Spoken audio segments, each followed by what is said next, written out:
नाभि शरीर का एक ऐसा हिस्सा है जो काफी ज्यादा अहमियत रखता है। जन्म से लेकर मृत्यु तक इसकी काफी ज्यादा अहमियत होती है। बल्कि जब भी बच्चा जन्म लेता है तो माँ के पेट से ही नाभि से पोषण को ग्रहण करता है।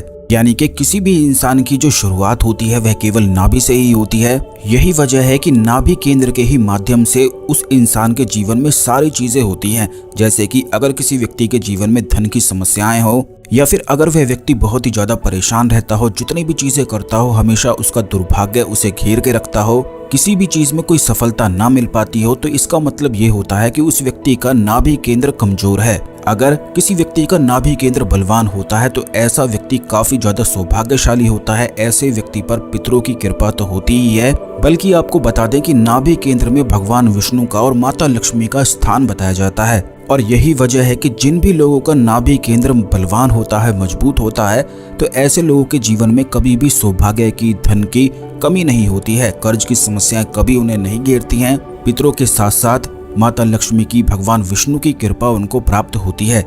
लेकिन सभी लोगों का नाभि केंद्र बलवान नहीं हो पाता है। लेकिन कुछ मंत्रों की सहायता से नाभि केंद्र को बलवान बनाया जा सकता है। इसके अनेकों फायदे बताए गए हैं और इसके काफी ज्यादा फायदे जीवन में भी देखने को मिलते हैं। तो इस वीडियो को बिल्कुल ध्यान से सुने, क्योंकि नाभि केंद्र अगर आप अपने जीवन में बलवान बना लेते हैं तो इससे जीवन में सुख समृद्धि बढ़ती ही चली जाती है। सबसे पहले तो वीडियो को लाइक करके कमेंट बॉक्स में ओम नमः शिवाय, हर हर महादेव अवश्य ही लिख दें, जिससे भगवान शिव की कृपा पर हमेशा बनी रहे। तो दोस्तों आपको बता दें कि नाभि केंद्र, जैसा कि हमने आपको बताया है, इसका जीवन में काफी ज्यादा अहम रोल होता है। और अगर यह कमजोर हो तो जीवन में दुर्भाग्य को उत्पन्न करने वाला होता है, और अगर यह मजबूत हो तो इससे सौभाग्य की प्राप्ति होती है। नाभि केंद्र में भगवान विष्णु का, माता लक्ष्मी का स्थान होता है। बल्कि कुंडलिनी साधना में भी मणिपुर चक्र इसे कहा जाता है। यानी कि नाभि केंद्र अग्नि तत्व का स्थान है, जिसमें भगवान विष्णु और माता लक्ष्मी विराजमान होते हैं। और यही अगर कमजोर हो जाए तो उस व्यक्ति के जीवन में आर्थिक संकट, कर्ज की समस्याएं, गृह कलेश और कोई भी सुख की प्राप्ति उसे हो नहीं पाती है। वहीं दूसरी ओर अगर किसी व्यक्ति का अग्नि तत्व बलवान हो तो ऐसे में उस व्यक्ति को संपूर्ण सुखों की प्राप्ति होती है और वह काफी ज्यादा सौभाग्यशाली हो जाता है। तो अगर आपका नाभि केंद्र कमजोर है, जैसे कि सबसे पहली समस्या है तो ये है कि अगर किसी व्यक्ति का नाभि केंद्र कमजोर होता है तो ऐसे व्यक्ति के मन में काफी ज्यादा डर की भावना रहती है। यानी कि उसमें सेल्फ कॉन्फिडेंस की कमी रहती है। भीड़ में या बहुत सारे लोगों के बीच में वह खुद को सहज महसूस नहीं कर पाता है। तो इसके लिए आपको केवल इतना करना है कि रोज अगर नाभि में कच्चे दूध की धारा बहाई जाए तो इससे नाभि केंद्र को शीतलता प्रदान होती है और यह मजबूत हो जाता है। और बलवान हो जाने की वजह से उन लोगों में आत्मविश्वास काफी ज्यादा बढ़ने लग जाता है। या काफी लोगों के जीवन में समस्याएं रहती हैं कि बहुत सारे लोगों के बीच में खुद को सहज महसूस नहीं कर पाते हैं। तो आपको बता दें, या तो आप रोज कर सकते हैं या फिर स्वाति नक्षत्र में केवल एक बार करके भी लाभ उठा सकते हैं। स्वाति नक्षत्र जो होता है वह हर महीने आता है। तो इसे जानने के लिए आप कोई भी ऐसा कैलेंडर जिसमें संपूर्ण जानकारी होती है, तिथि की और नक्षत्र की पूरी जानकारी होती है, तो उस कैलेंडर में आप ये देख सकते हैं कि आने वाले महीने में कौन सा स्वाति नक्षत्र रहने वाला है। और उसी नक्षत्र में अगर अपनी नाभि केंद्र में कच्चे दूध की धारा बहाई जाए तो इससे नाभि केंद्र बलवान होता है। क्योंकि रोज रोज करना संभव नहीं हो पाता है, तो इसीलिए केवल एक बार, महीने में एक बार स्वाति नक्षत्र में अगर आप कर लेते हैं तो पूरे महीने इसका असर बना रहता है। खास करके जिन कन्याओं के विवाह में बाधाएं, अड़चने आती हैं या शादी के बाद उन्हें सुख की प्राप्ति नहीं हो पाती है, जिस घर में वह रहती हैं वहां पर हमेशा अपमान का सामना करना पड़ता है, मान सम्मान उन्हें मिल नहीं पाता है, तो स्वाति नक्षत्र में अपनी नाभि पर कच्चे दूध की धारा जरूर अवश्य बहाया करें। इससे सीधा अग्नि तत्व बलवान बन जाता है और मणिपुर चक्र बलवान बनने की वजह से सुख और समृद्धि की प्राप्ति होती है। आपको ये भी बता दें कि जितने भी पंच तत्व होते हैं ये इंसान के शरीर में ही वास करते हैं। और अगर इंसान के शरीर में यह गड़बड़ हो जाती है, इन चक्रों में गड़बड़ हो जाती है, तो बस इसी से उसके जीवन में दुर्भाग्य बनने लग जाता है और वह अपने जीवन में परेशान रहने लग जाता है। अगर आप ये नहीं कर सकते हैं तो आपको बता दें कि मंत्र की सहायता से भी मणिपुर चक्र को, नाभि केंद्र को बलवान बनाया जा सकता है। नाभि केंद्र का जो बीज मंत्र होता है वह रम होता है। इसी के साथ राम नाम का भी जाप किया जा सकता है। राम नाम के जाप से भी नाभि केंद्र बलवान होता है और यही वजह है कि जो भी लोग राम नाम की साधना करते हैं उनका नाभि केंद्र बलवान होता है।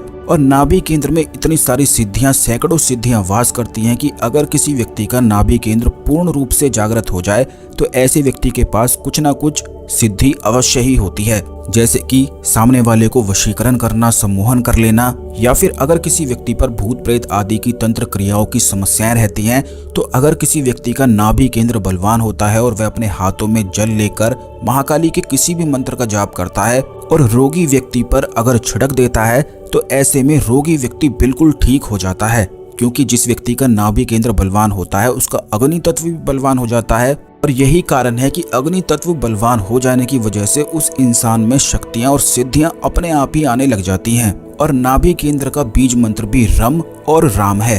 आप रम भी कर सकते हैं, राम भी जाप कर सकते हैं।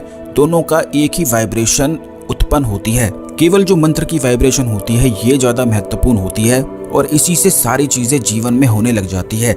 अगर नाभि पर हाथ रखते हुए, जैसे जब आप सोने जाते हैं तो सोने से पहले इस क्रिया को आपको करना है कि जब आप सो जाएं, बेड पर लेट जाएं, तो अपनी नाभि पर दोनों हाथों को रखते हुए पहले सीधे हाथ को आपको रखना है, उसके बाद उल्टे हाथ को उसके ऊपर रख लेना है और फिर रम बीज मंत्र का उच्चारण करना है, मन ही मन करना है।